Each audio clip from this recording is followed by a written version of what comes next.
আসসালামু আলাইকুম। আশা করি সবাই ভালো আছেন। দেশ বিদেশ টিভি থেকে হুসেন বলছি।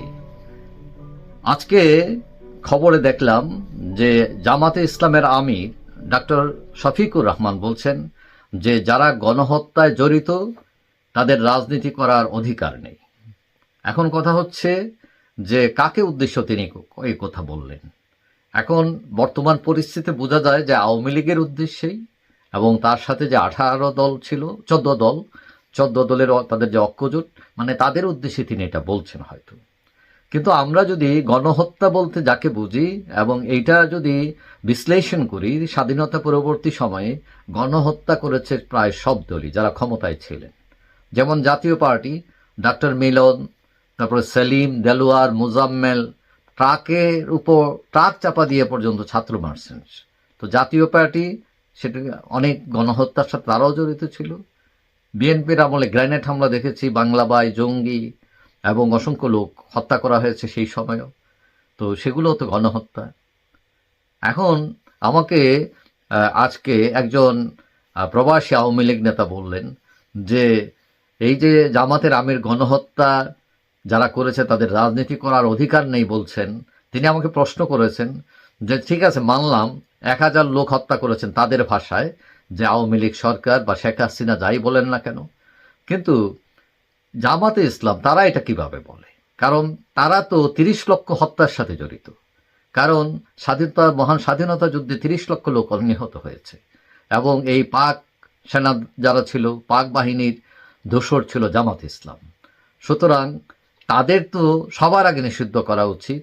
কারণ 1000 লোক যদি হত্যা করে তা আওয়ামী লীগ, তো আওয়ামী লীগকে যদি একবার ব্যান্ড করে, আওয়ামী লীগকে নিষিদ্ধ করে একবার, কিন্তু জামাতকে তো 1 লক্ষ বার করা উচিত। কারণ 30 লক্ষ লোক তারা মেরার সাথে জড়িত। তো এখন 30 লক্ষ যারা হত্যার সাথে জড়িত তারা রাজনীতি করবেন, এবং 1000 যারা করলো তারা রাজনীতি করতে পারবেন না, মানে এইটার বিচার কি সঠিক কিনা তিনি আমাকে প্রশ্ন করেছেন। তো এখন এটা একটা যুক্তি। এখন কথা হলো, ওই সবাই তাল গাছ আমার মার্কা বিচার, মানে যে যখন আমি দোষ করি এটা দোষ না, অন্যায় করলে সেটা দোষ। এখন 30 লক্ষ হত্যাকারীরা যদি মুক্ত থাকতে পারে, রাজনীতি করতে পারে, সিংহাসনে বসতে পারে, তাহলে 1000 মৃত্যুর জন্য যারা দায়ী তারা কেন বসতে পারবে না? তারা তো সিংহাসনে 100 বার বসা উচিত। তো এখন কথা হলো যে এগুলো একটা লজিক, যুক্তির কথা বললাম। এখন কথা হচ্ছে রাজনীতিতে ভুলভ্রান্তি থাকে, এটা ঠিক। এখন বিচার বহির্ভূত যদি যে কোনো হত্যাকাণ্ড কোনোটাই গ্রহণযোগ্য নয়, যে দলই করুক, যে মানুষই করুক, কারণ এটা অপরাধ এবং এটার বিচার হওয়া উচিত। কিন্তু কোনো নিষ্পাপ লোক যাতে চক্রান্তের শিকার না হয়। এখন কথা হচ্ছে যে আমাদের দেশেও কিন্তু চক্রান্ত আছে, যে একজন বড় পাপ করে তাকে ধরে না, কিন্তু যে পাপ করে না তারে ধরে বসে। অর্থাৎ ওই বাঁশের চেয়ে কঞ্চি বড় হয়ে যায়। তো এখন এটা ষড়যন্ত্র রাজনীতি আমাদের দেশে ছিল, আছে এবং থাকবে। এখন রাজনীতি করার অধিকার সব মানুষেরই আছে। এখন রাজনীতিতে যদি কেউ পাপ করে থাকেন, কোনো দল এই পাপের সাথে যুক্ত হয়ে থাকে, তাহলে রাজনীতিবিদদের ঠিক করতে হবে যে এটার বিচার কি হওয়া উচিত, এবং এটা ফেয়ার হওয়া উচিত। যে এক দলের জন্য একরকম, আরেক দলের জন্য একরকম, সেইটা হবে না। এখন জামাত ইসলাম ছাড়াও আওয়ামী লীগ, বিএনপি, জাতীয় পার্টি, সব পার্টির আমলে কিন্তু কিলিং হয়েছে। এখন সব কিলিংয়ের বিচার হয়নি।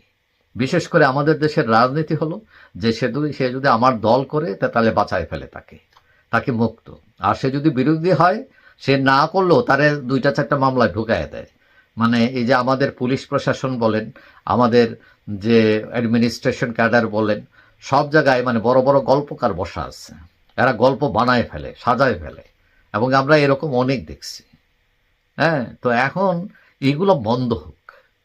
কথা হচ্ছে সুস্থ রাজনীতি আসুক দেশে, এবং কিলিং বন্ধ হোক, মানুষের কথা বলার অধিকার আসুক, কণ্ঠরোধ করা বন্ধ হোক, এবং সুস্থ রাজনীতি। কারণ আমরা আজকে 53 বছর দেশ স্বাধীন হয়েছে, কিন্তু আমরা অনেক পিছিয়ে আছি এই যে রাজনৈতিক হাঙ্গামার কারণে।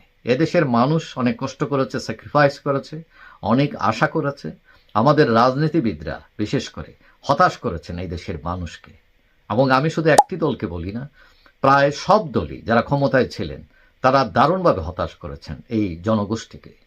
সুতরাং ভুল যাই হয়েছে, এখন যারা ছাত্ররা আসছেন দ্যাটস ফাইন। হ্যাঁ, আপনারা নতুনভাবে শুরু করেন এবং আপনারাও সৎ থাকার চেষ্টা করবেন, সততার রাজনীতি। হ্যাঁ, আপনারা যদি যদি আর চোখে হ্যাঁ দেখেন, বিচার যদি সুষ্ঠু না হয়, তাহলে আপনারা একই কায়দায় আপনাদেরকে বিদায় হতে হবে। আজকে আওয়ামী লীগকে যে কায়দায় আপনার বিদায় করেছেন, তো এখন আপনারাও যদি ইল্লিগাল ওয়েতে কথা বলেন, ইল্লিগাল ওয়েতে চিন্তা করেন, তাহলে আপনাদের প্রস্থানটা ওইরকম হইতে পারে। যাই হোক, সৎবাদে সততার সাথে দেশপ্রেমের সাথে সবাই কাজ করবেন, সেটাই আশা করি। যাই হোক, সবাই ভালো থাকবেন। আশা করি দেখা হবে অন্য কোনো ভিডিওতে ইনশাল্লাহ। আল্লাহ হাফিজ।